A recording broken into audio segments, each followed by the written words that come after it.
देखा ममता के आंचल में कभी, देखा ममता के आंचल में कभी, कभी देखा बहन की राखी में। देखा ममता के आंचल में कभी, कभी देखा बहन की राखी में। देखा बिटिया को आंगन में कभी, कभी बॉर्डर पे कभी खाकी में। जय हिंद साथियों। आज अंतर्राष्ट्रीय महिला दिवस है और मैं अंतर्राष्ट्रीय महिला दिवस पे समस्त इंडियन इंस्टीट्यूट परिवार की ओर से अपनी बेटियों को, बहनाओं को और सभी माताओं को बहुत बहुत शुभकामनाएं देता हूँ, असीम और अनंत शुभकामनाएं देता हूँ। जो अंतर्राष्ट्रीय महिला दिवस मनाया जाता है 8 मार्च को, ये बोल रहा होता है कि हम महिलाओं को कैसे सशक्त करें। ये सशक्त किसी को तब किया जाता है जब कोई कमज़ोर हो। मैं भारत की महिलाओं की बात करता हूँ। मैं बोलता हूँ कि मेरी माँ बहन कभी कमज़ोर थी ही नहीं, उनको कमज़ोर बनाया, बहुत बुरी तरीके से कमज़ोर बनाया उनको। और ये जो खाई है, खाई एक जिसे बोले पैट्रियार्कल सोसाइटी में जो महिलाओं की दयनीय स्थिति है, इस दयनीय स्थिति के पीछे एक बहुत बड़ी लंबी कहानी है।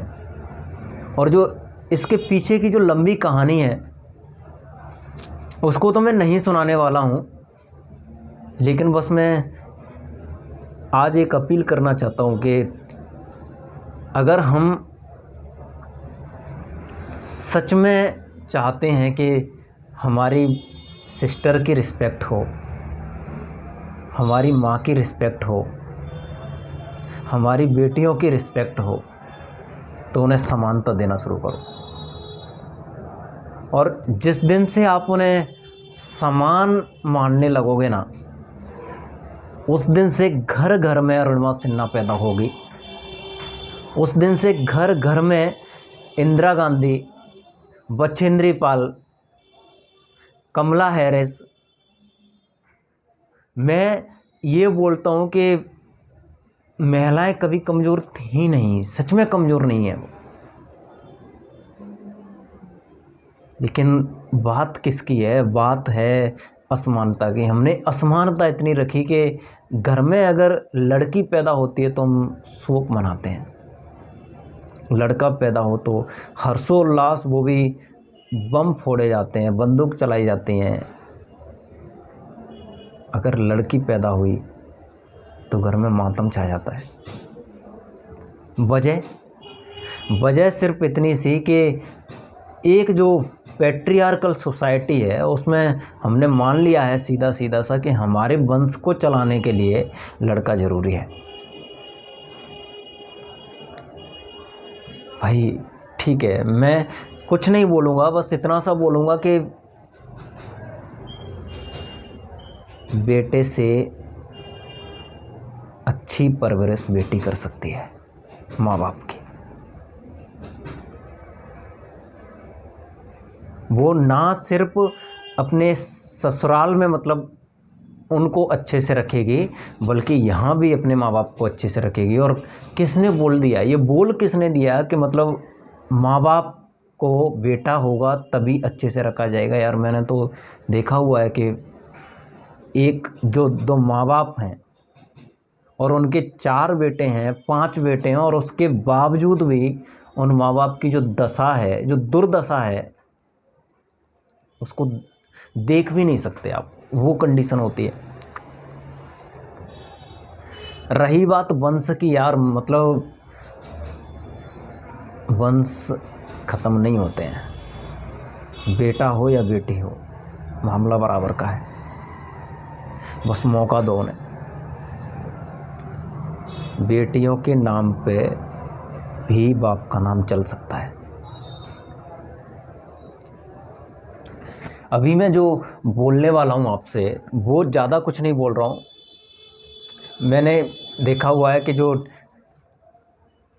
लिंगानुपात है, वो लिंगानुपात मतलब इंडिया में गिरता जा रहा है। और ख़ासकर इस क्षेत्र की, चंबल क्षेत्र की बात करो या फिर उधर हरियाणा की बात करो, मतलब क्या ही बोला जाए।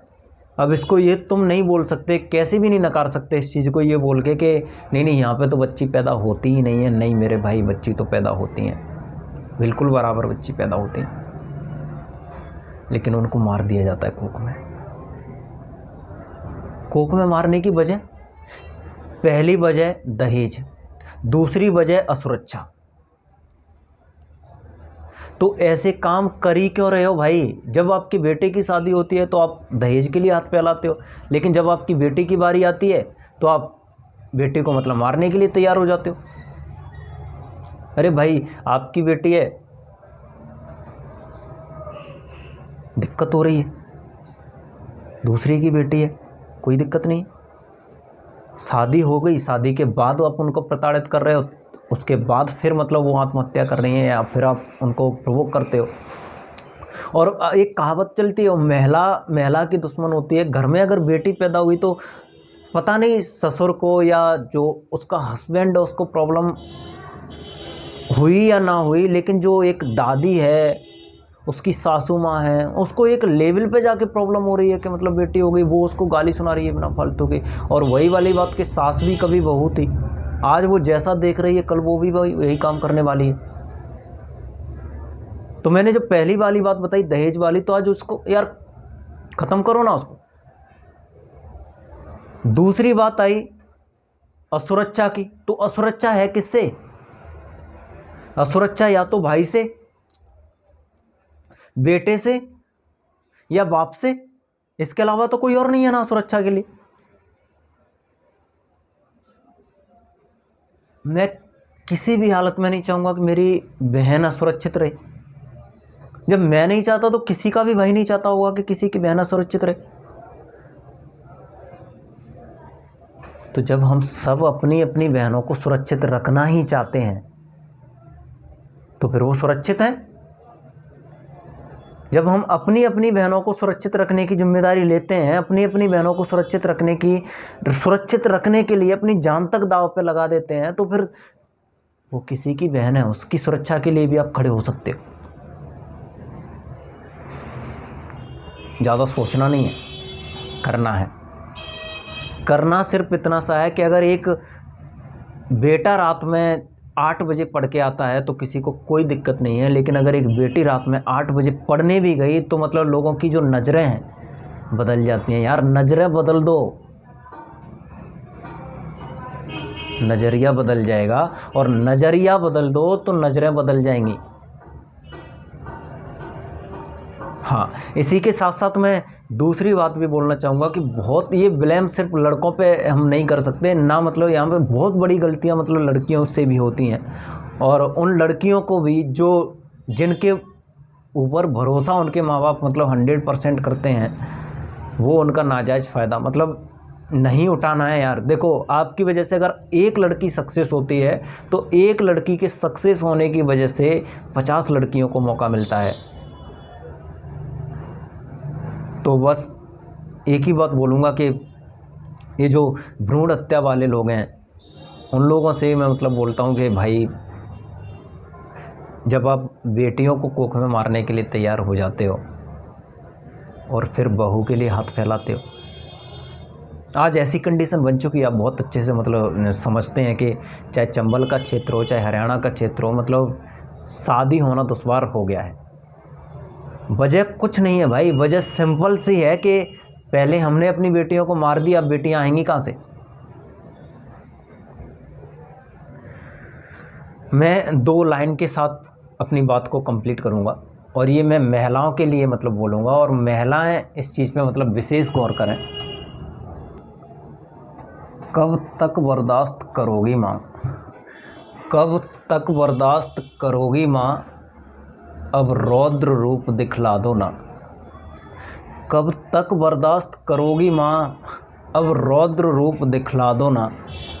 जो तुम्हें जलाने बैठे हैं जिंदा तुम उन्हें जला दो ना। जो तुम्हें जलाने बैठे हैं जिंदा तुम उन्हें जला दो ना।